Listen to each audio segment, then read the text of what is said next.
Hello there. Do you hear this driving near to a truck or a bus? And you always wonder, what is this sound? Okay, before I answer this, I would like to tell you more about pneumatic system in trucks and buses, to make it clear to you understanding how it works and why this sound happens. So what is pneumatic system? It is a system that uses compressed air to store energy and stores this compressed air in reservoirs, then use this energy back to power actuators and brakes. But why we use pneumatic system?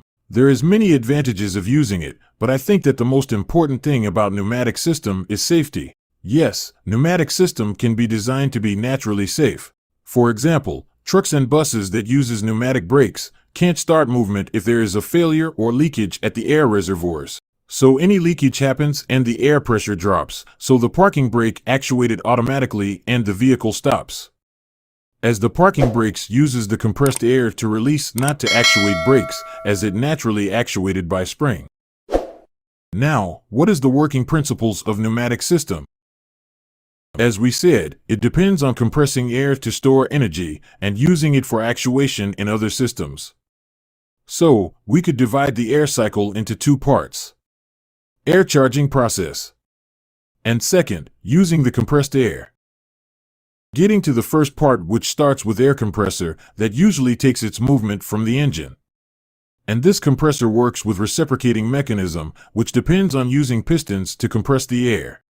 Then, air is compressed now and get into the air dryer filter, which separate liquids in air as humidity or oil leaked from air compressor.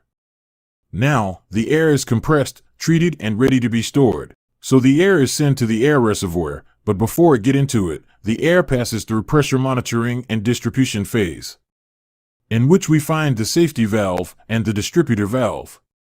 Safety valve controls the pressure of the air, which varies from 8 to 12 bars. As when the air pressure is getting near to the high value, the safety valve opens and relief pressure to maintain it within required range. Then, it goes through the distributor valve, which arrange air storing process in air reservoirs, as each reservoir serves a specific process as brakes, transmission, accessories, trailer, and air suspension. Now, we got the air compressed, treated, and stored. So we get to the second part of the cycle, which is using compressed air for actuation. For this part, we got an example on how air brakes works. Before we continue the brake system, if you enjoying this video, please hit like and subscribe buttons and leave a comment with I subscribe to see more videos about automotive engineering and knowledge.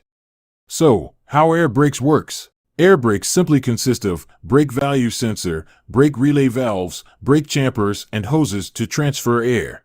As you applies brakes, the brake value sensor opens to send air signal to the relay valve.